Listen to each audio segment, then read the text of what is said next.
In this episode, I'm going to tell you how this device could be changing classrooms.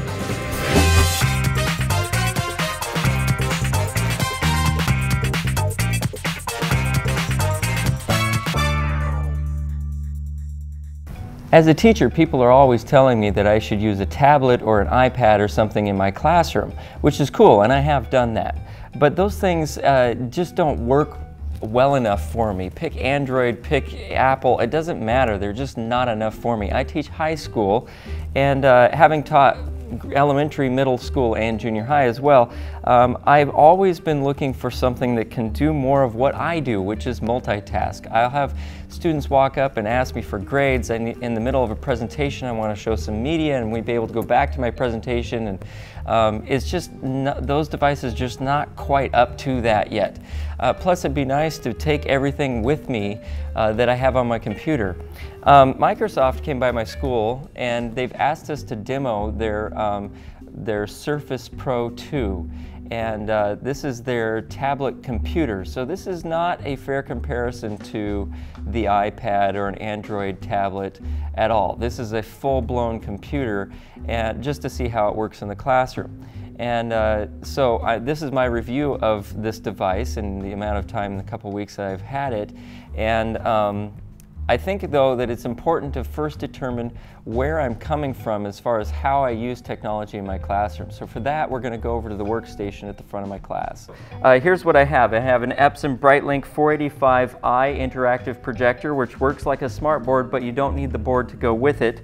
It has a couple of other features that smartboard doesn't have that I like too, including a cheaper price. I also have Epson's document camera here, which I'll put all the specs for that down below. It works nicely with the projector. I have a Samsung Blu-ray player, nothing special about that, just necessary to use from time to time. I have a military-grade desktop computer that was built by our tech department in the school here.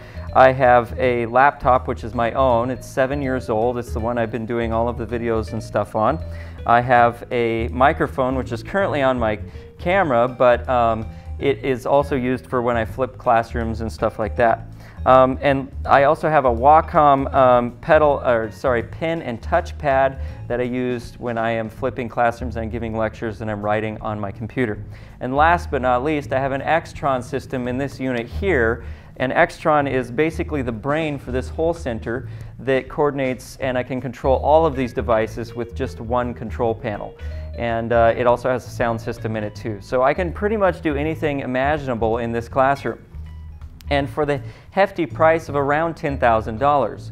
So I was wondering, with this Surface 2, what can I do that could perhaps replace these things exactly, but also be quite a bit cheaper. So here we go with the rundown on the Surface. Now I've darkened the room so you can see the screen behind me.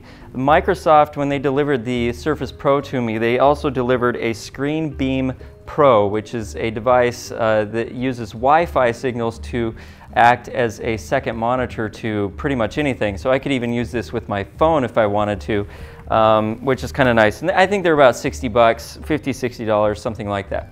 Now if I have the Surface here, I can navigate around and do stuff freely, no wires. I can do whatever I want here. So let's bring up a PowerPoint that, say I'm presenting in my classroom and I want to present, here's a lovely one on the Holocaust. So here I am presenting on the Holocaust, and I can click through different slides, which is kind of nice. I can walk out of the range of the video camera there. You can see different things. I'll go through these. And as I am doing this, I can also use this this stylus that they give with the Surface Pro 2, and I can go in here and I can circle things, and I can make note of different things in the slide that may be of noteworthy attention. And then it also, if I use the back of the stylus, it acts as an eraser. If I'm teaching geometry or something, I'm in the room somewhere, somebody has a question, I can just throw this up on the screen, work it out real fast for everybody to see, and then I go right back to working with whichever student I was helping. So in that regard, it's very, very nice. So as you can see, there is a very minuscule delay between the device and the screen itself, and I was worried that maybe the audio would get there first and maybe then the video would catch up later, but they're really in sync, and unless you are holding the surface, you don't know that there is any latency between the device and the screen itself. So as far as viewing videos and that sort of thing in class, this is a great option, and it's all in sync and it's pretty clean. So, and this even works, this video is just on the device itself. This even works with videos that are online on YouTube or Vimeo or other places like that.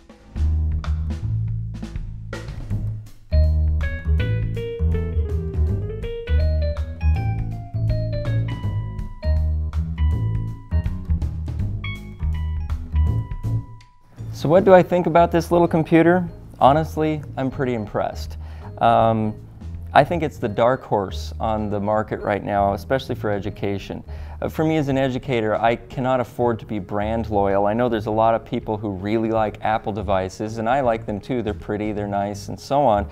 But I want something that's going to work the way I want it to in my classroom and work for everything I need. This will actually replace a number of items in my room too, which is another nice thing. It'll replace 2 computers, my writing tablet. It can be a media device. It's pretty much my entire workstation up front could be replaced except for the document camera.